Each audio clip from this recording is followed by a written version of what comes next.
Well, hello everyone, and welcome back to part 2 of Armor and Staying Alive in Kenshi. Today we'll be covering more detailed calculations and theoretical combat survivability. And as this is a more technical format, I will assume that you've already watched part 1, Health and Damage Mitigation. If you haven't, link is in the description. Now there has been a change in the stable variant since we last covered this, namely that stun percent is now affected by toughness. But aside from that caveat, we're ready to get started. We'll begin by introducing a new tool that I created, which will make things much easier for myself in the creation of this video, as well as anyone who is interested in the math, or even wants to skip straight to the numbers at the end. In the background here, we're watching the values that are currently placed inside this calculator. Throughout this tool, the only fields you should ever type in are the green ones. On this page, the only values you can type in are cut damage, blunt damage, and your toughness damage reduction, all of which I've made videos about already. If you want more detailed accounts on those, there are dedicated videos on my channel. This block here displays the average of absolute damage you will take, given the damage numbers above, only accounting for toughness in the far right column. The left column here shows the average percentage of damage I got through armor, again, based on the numbers up above.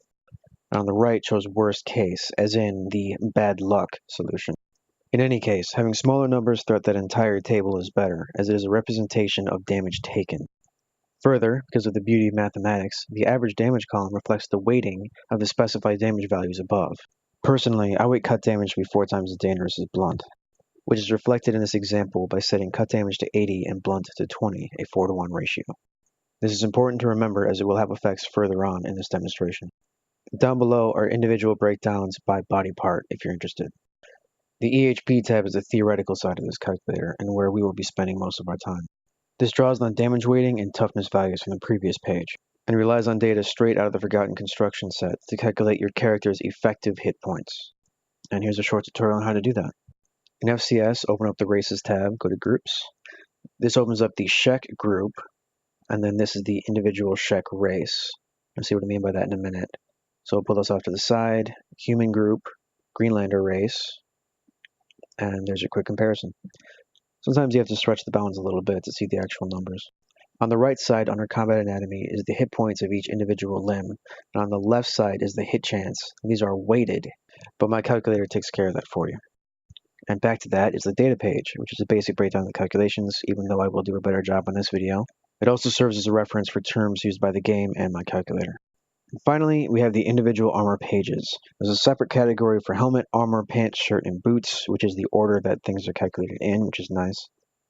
But basically, you would just fill in the armor values that you see in the game in the fields on the left side. And if you want to do local calculations, you can do that by typing in damage numbers again. Those damage numbers have no bearing on other calculations. It's local to this page. However, the armor values will be used for the calculator page itself, as well as the EHP page. Just be sure to type in your armor information in decimal form. Before we go any further, let's break down exactly how these calculations work.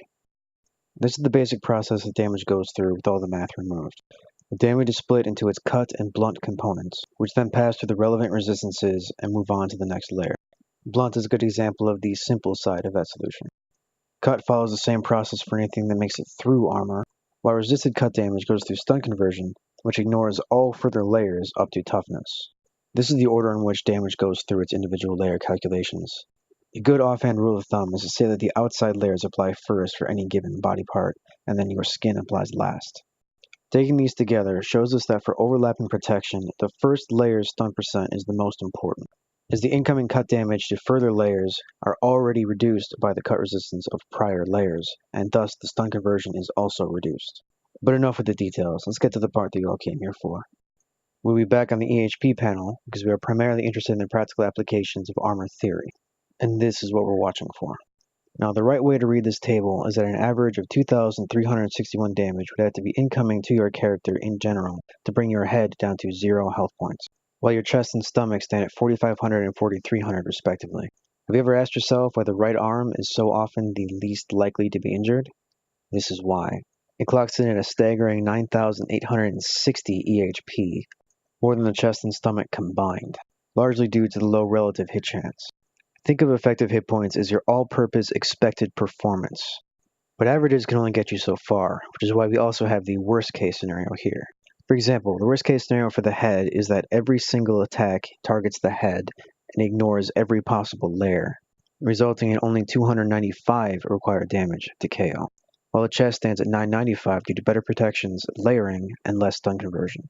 Note that the stomach only has 288 worst case, and the right way to read this table is to find the lowest number of the ones that you care about, which would usually be the vitals in red.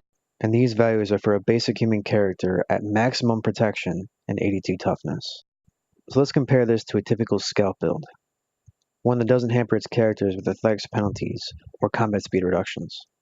We'll also keep the weight low so we can carry more without being burdened and thus slowed. Slow down the video if you want to get a better look at the armor. I'm skipping straight to the math. So here's our first example again, a basic human in full samurai gear at 82 toughness, and here's the same human in the new gear. You can see that the head EHP isn't that far behind, but the other vitals are down to almost a third of their protective value. Worst case also drops significantly, except for one interesting exception, that being the stomach, the lowest red mark on the screen. This is because in a full samurai set, the worst case stomach scenario is only protected by a shirt, while a plate jacket will always protect it. This opens the discussion on expected performance versus practical protection. A samurai set will vastly outperform scout gear in the large variety of cases.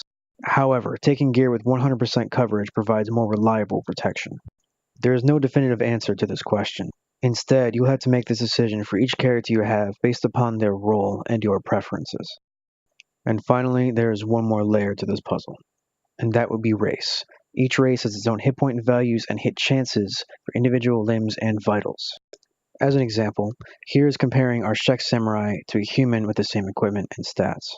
You can see that with one exception, these values are all increased by over 25%. This is because Shek have 25% more hit points than humans while having the same gear limitations. Now the exception to that rule is the second blue down, being the right arm. While it still has more hit points than your basic human, it is nearly 50% more likely to be targeted by attacks, resulting in a lower EHP value. The link to this tool will be in the description.